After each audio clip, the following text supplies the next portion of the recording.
Well, hello ladies and gentlemen, and welcome. Fireheart2K here, guys. Welcome to this little update video. It's been quite a long time, guys. It's been about 2 months since I've actually made a video. Right now I am in good old Japan. Did I really just say good old Japan? I can't even believe I just said that. Anyway, right now I am currently studying in Japan for 4 months. I posted a update before I left for Japan. I unfortunately got a little lazy, to be honest, and forgot to post an update video before I left for Japan, and then I kind of ran out of time. So I'm making my update video now to let you guys know how things are going.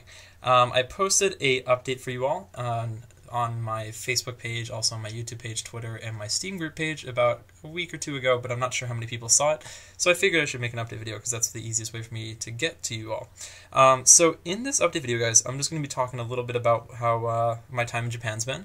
We'll talk about games, of course, but I'm going to talk a little bit about how my time in Japan has been so far. I'll show you guys my current living status, and by that I mean my room. I'm not going to show you myself. You might get a glimpse of my hands or my feet because I'm going to be using a camera.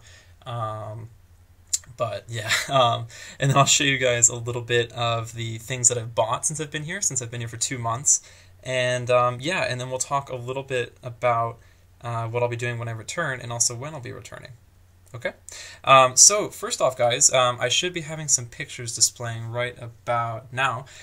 So right now I'm currently living in Akita, Japan, which is in the northern part of Japan. It's called Tohoku, which literally means the north or northeast of Japan. I'm studying up there at a school there that's kind of sponsors international students and Japanese students to study together and kind of mutually exchange and learn from each other. And become friends with each other, obviously. So my school is very, very tiny. It's this little tiny school called AIU. There's 800 students, and I think about 160 of those are international students. So it's very, very small, but still very, very cool at the same time. I love it here. So I've been here for 2 months now. So I got here, I got to Japan. I totally forgot. I probably should have written that down. Look at me, always unprepared. I got in Japan March 30th. There we go. And then I landed in Tokyo, and then I came up to Akita pretty soon after, pretty much the day after. My trip here was really long. It was probably about 30 hours in total because my plane ride was really long because I had to go all the way from my hometown, Virginia, all the way over to Japan, which is quite a while. So it took me quite a while to get here. But since I've got here, I've really enjoyed my time here. So pretty much daily life here is just, it's very countryside-y. There's definitely a lot to do in the place I'm living in, Akita, but Akita is very countryside-y, so you have to do, if you want to get to like the city or things like that, and yes, there is a city, you have to take a bus and then a train for a short while, which isn't too expensive. And you can go into the town, there's lots of like anime shops, well, there's 1 or 2 anime shops, and you can go to like a hot springs or something like that, which I've gone to hot springs twice, and they're fantastic, I have to say.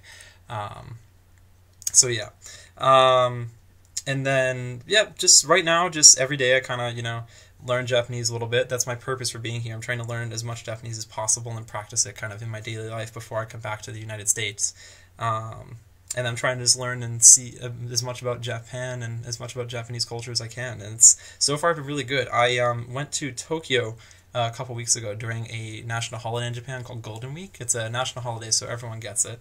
I went to Tokyo, and I went to a couple of pretty popular spots. I went to Asakusa, which should be coming up here in a moment.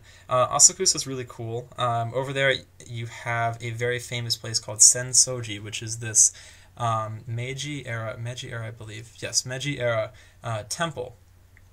With this really, really big gate in the front of it, which is called the Lightning Gate in Japanese. I won't say its Japanese name because it doesn't really matter, but it's got this huge gate in the front, and then you can go inside, and there's this really huge, long line of like these open stall shops and things like that. It's really cool.